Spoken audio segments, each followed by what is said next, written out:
آقا کا ایک بال میرے پاس ہونا مجھے دنیا اور اس کی تمام نعمتوں سے زیادہ محبوب ہے۔ ناظرین، صحابہ کرام کا نبی پاک صلی اللہ علیہ وسلم کے بالوں کو حاصل کرنے کی خواہش اور کوشش کرنے کا ریزن یہ ہے کہ صحابہ کرام کا عقیدہ تھا کہ نبی پاک کی نسبت سے رکھنے والی ہر چیز برکت حاصل کرنے کا ذریعہ ہے۔ چنانچہ ام المؤمنین حضرت ام سلمہ رضی اللہ تعالی عنہا کے پاس آپ کا ایک بال چاندی کی ڈبیا میں محفوظ تھا۔ جس کو کوئی بھی بیماری ہوتی تو وہ آپ کی طرف ایک برتن میں پانی بھیج دیتا تھا تو آپ اس میں پیارے آقا کا وہ بال مبارک ڈال دیتی۔ جب بیمار اس پانی کو پیتا تو فوراً اس کی بیماری دور ہو جاتی۔ حضرت عمر بن عبدالعزیز رضی اللہ تعالیٰ عنہ نے بھی نبی پاک صلی اللہ علیہ وسلم کے مبارک بال اور ناخن کو کفن میں رکھنے کی وصیت فرمائی تھی۔ حضرت خالد بن ولید رضی اللہ تعالیٰ عنہ کی بہادری، بریوری اور کفار کے مقابلے میں آپ کی فتح پوری دنیا میں فیمس ہے۔ ایک مرتبہ آپ اپنی بہادری کا اظہار کرتے ہوئے لشکر کفار کی طرف بڑھے۔ ادھر سے مقابلے کے لیے ایک ہٹا کٹا ماہر واریر نکلا۔ دونوں نے کافی دیر تک ان دونوں میں سخت مقابلہ ہوتا رہا، یہاں تک کہ حضرت خالد کا گھوڑا ٹھوکر کھا کر گر گیا اور آپ اپنے سر کے بل آ گئے۔ اس دوران آپ کی ٹوپی زمین پر جا پڑی۔ پہلوان نے موقع پا کر آپ کی پیٹھ پر آ گیا۔ ایسی کنڈیشن میں جب دشمن آپ کی پیٹھ پر چڑھا ہوا تھا، آپ اپنے ساتھیوں سے چلا چلا کر کہہ رہے تھے کہ میری ٹوپی مجھے دے دو، میری ٹوپی مجھے دے دو، خدا تم پر رحم کرے۔ یہ سن کر آپ کے ساتھیوں میں سے ایک شخص دوڑ کر آیا اور اس نے آپ کی ٹوپی آپ کو اٹھا کر دی۔ آپ نے اسے پہن لیا اور پھر اس پہلوان کا مقابلہ کیا، یہاں تک کہ اس کو قتل کر دیا۔ لوگوں نے اس واقعے کے بعد آپ سے پوچھا کہ آپ کے اس عمل کی وجہ کیا تھی کہ دشمن آپ کی پیٹھ پر موجود ہے اور آپ کو اپنی ٹوپی کی فکر ہے جو شاید 2-4 آنے کی ہوگی۔ آپ نے فرمایا کہ وہ ٹوپی مجھے اس لیے عزیز ہے کہ اس میں پیارے آقا صلی اللہ علیہ وسلم کے پیشانی کے بال ہیں جو مجھے اپنی جان سے زیادہ پیارے ہیں۔ ہر جنگ میں ان مبارک بالوں کی برکت سے ہی جیتتا ہوں، اس لیے میں اس ٹوپی کے لیے بے چین تھا کہ کہیں ایسا نہ ہو میں ان کی برکت سے محروم ہو جاؤں اور وہ کافروں کے ہاتھ لگ جائے۔ ایک مرتبہ آپ تھوڑی سی فوج لے کر ملک شام میں جبلہ کی قوم سے مقابلے کے لیے لڑنے گئے اور ٹوپی گھر بھول گئے۔ جب مقابلہ ہوا تو رومیوں کا بڑا افسر مارا گیا۔ اس وقت جبلہ نے تمام آرمی کو آرڈر دیا کہ مسلمانوں پر ایک ساتھ مل کر اٹیک کرو۔ حملے کے وقت صحابہ کرام کی حالت نہایت نازک ہو گئی، یہاں تک کہ مسلمانوں میں کسی نے حضرت خالد سے کہا کہ آج لگتا ہے ہماری موت کا ٹائم آ گیا ہے۔ آپ نے فرمایا سچ کہتے ہو، اس کی وجہ یہ ہے کہ میں آج اپنی ٹوپی گھر بھول آیا ہوں جس میں پیارے آقا صلی اللہ علیہ وسلم کے بال مبارک ہیں۔ ادھر یہ حالت تھی کہ رات نبی کریم صلی اللہ علیہ وسلم حضرت ابو عبیدہ بن جراح پہلے جو فوج کے لیڈر تھے ان کے خواب میں تشریف لائے اور فرمایا تم اس وقت سو رہے ہو، اٹھو اور خالد کی مدد کو پہنچو، کفار نے ان کو گھیرے رکھا ہے۔ حضرت ابو عبیدہ اسی وقت اٹھے اور لشکر کو حکم دیا کہ فوراً تیار ہو جاؤ، چنانچہ وہ فوراً تیار ہو کر لشکر اسلام کے ساتھ تیزی کے ساتھ چلے۔ راستے میں انہوں نے ایک سوار کو دیکھا جو گھوڑا دوڑائے ان سے آگے آگے جا رہا ہے۔ چند تیز رفتار سپاہیوں کو آپ نے حکم دیا کہ اس سوار کے پاس جاؤ اور معلوم کرو کہ یہ کون ہے۔ سوار جب قریب پہنچا تو پکار کر کہا اے جوان مرد ذرا ٹھہرو۔ یہ سنتے ہی وہ رک گیا۔ دیکھا تو وہ خالد بن ولید کی وائف تھی۔ حضرت ابو عبیدہ نے ان کے ساتھ آنے اور تیزی کا ریزن پوچھا تو انہوں نے بتایا امیر، جب رات کو میں نے سنا کہ آپ صلی اللہ علیہ وسلم نے لشکر اسلام کو نہایت ہی بے تابی سے حکم فرمایا ہے کہ خالد بن ولید کو دشمنوں نے گھیر رکھا ہے، تو میں نے خیال کیا کہ وہ کبھی بھی ناکام نہ ہوں گے کیونکہ ان کے ساتھ آپ صلی اللہ علیہ وسلم کے بال مبارک ہیں۔ لیکن جیسے ہی میں نے دیکھا تو میری نظر ان کی ٹوپی پر پڑی جس میں بال مبارک تھے۔ یہ دیکھ کر میں ٹینشن میں آ گئی، چنانچہ میں اسی وقت چل پڑی کہ کسی نہ کسی طرح ان بال مبارک کو ان تک پہنچا دوں۔ حضرت ابو عبیدہ نے جب یہ سنا تو فرمایا جلدی جاؤ، خدا تمہاری مدد کرے۔ چنانچہ انہوں نے گھوڑے کو ایڑی لگائی اور آگے بڑھ گئی۔ رافع بن عمر جو حضرت خالد کے ساتھ تھے فرماتے ہیں کہ حالت یہ تھی کہ ہمیں اپنی موت کا یقین ہو گیا تھا کہ پھر سڈنلی کہیں سے تکبیر کی آواز آئی۔ حضرت خالد نے دیکھا کہ یہ آواز کدھر سے آ رہی ہے۔ جب رومیوں کے لشکر پر نظر پڑی تو دیکھا کہ ایک سوار ان کے پیچھے لگا ہوا ہے اور وہ پاگلوں کی طرح ادھر ادھر بھاگ رہے ہیں۔ حضرت خالد گھوڑا دوڑا کر اس سوار کے قریب پہنچے اور پوچھا اے جوان تم کون ہو؟ سوار نے جواب دیا میں آپ کی وائف ہوں، آپ کے لیے آپ کی مبارک ٹوپی لائی ہوں جس کی برکت سے آپ اور مسلمان فتح پاتے ہیں۔ آپ نے حضرت خالد کو ٹوپی دی جسے آپ نے پہن لیا۔ ناظرین، راوی قسم کھا کر کہتے ہیں کہ حضرت خالد نے ٹوپی پہن کر جیسے ہی کفار پر اٹیک کیا تو ان کے پاؤں اکھڑ گئے اور اہل اسلام کو فتح مل گئی۔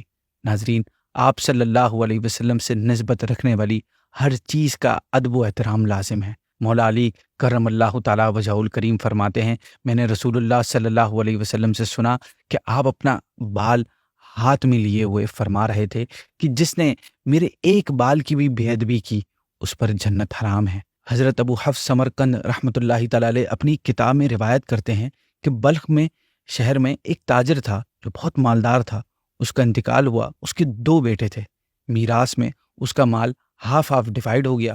اس کے چھوڑے ہوئے سامان میں مال کے علاوہ نبی پاک صلی اللہ علیہ وسلم کے 3 بال مبارک بھی موجود تھے۔ ان 3 میں سے ایک تو دونوں بھائیوں نے لے لیا۔ تیسرے بال پر بڑے بھائی نے کہا کہ اس کو آدھا آدھا کر لیتے ہیں۔ چھوٹے بھائی نے کہا ہرگز نہیں، اللہ کی قسم، حضور کے بال کو کاٹا نہیں جا سکتا۔ بڑے بھائی نے کہا کہ پھر تو اس بات پر راضی ہے کہ یہ تینوں بال تو لے لے اور باقی سارا مال مجھے دے دے۔ چھوٹے بھائی نے اس آفر پر خوشی سے راضی ہو گیا اور ایکسیپٹ کر لی۔ چنانچہ بڑے بھائی نے سارا مال لیا اور چھوٹے بھائی نے 3 بال لے لیے۔ چھوٹا بھائی ان تینوں بال مبارک کو ہر وقت اپنی پاکٹ میں رکھتا، بار بار نکالتا، ان کی زیارت کرتا اور آپ پر درود پاک پڑھتا۔ اس واقعے کو بس ابھی کچھ ہی ٹائم گزرا تھا کہ بڑے بھائی کا سارا مال ختم ہو گیا اور چھوٹا بھائی کچھ ہی دنوں میں بہت مالدار ہو گیا۔ جب اس چھوٹے بھائی کی ڈیتھ ہوئی تو اللہ پاک کے کسی نیک بندے نے خواب میں آپ صلی اللہ علیہ وسلم کی زیارت کی، ساتھ میں وہ چھوٹا بھائی بھی موجود تھا۔ آپ صلی اللہ علیہ وسلم نے ارشاد فرمایا، تم میں سے جب کسی کو کوئی حاجت پیش آئے تو اس کی قبر کے پاس بیٹھ جائے اور اللہ پاک سے اپنی حاجت کی دعا مانگے۔ اس کے بعد لوگ خاص طور پر اس کی قبر کی زیارت کے لیے اور وہاں دعا مانگنے جاتے تھے، حتیٰ کہ بات یہاں تک پہنچ گئی کہ ہر سوار جو اس کی قبر کے پاس سے گزرتا تھا وہ رسپیکٹ میں اپنی سواری سے اتر جاتا اور پیدل چلتا تھا۔ ناظرین، آپ نے دیکھا کہ ایک شخص کو اس بال مبارک کی عقیدت اور رسپیکٹ نے کہاں سے کہاں پہنچا دیا، اور اس کے بڑے بھائی کو مال کی محبت کی نحوست سے کیا ملا۔ گویا اس پر یہ شعر فٹ آتا ہے کہ نہ خدا ہی ملا، نہ وصال صنم، نہ ادھر کے رہے نہ ادھر کے رہے۔ اسی کے ساتھ ناظرین آج کے ایپیسوڈ کو اینڈ کرتے ہیں۔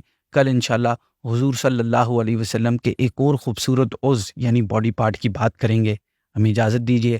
آپ کو یہ ایپیسوڈ پسند آئی، یہ میسج پسند آیا، یہ انفارمیشن اچھی لگی تو پلیز اپنے دوستوں کے ساتھ، اپنے فرینڈز گروپس کے ساتھ اس کو شیئر کیجیے۔ السلام علیکم ورحمۃ اللہ وبرکاتہ۔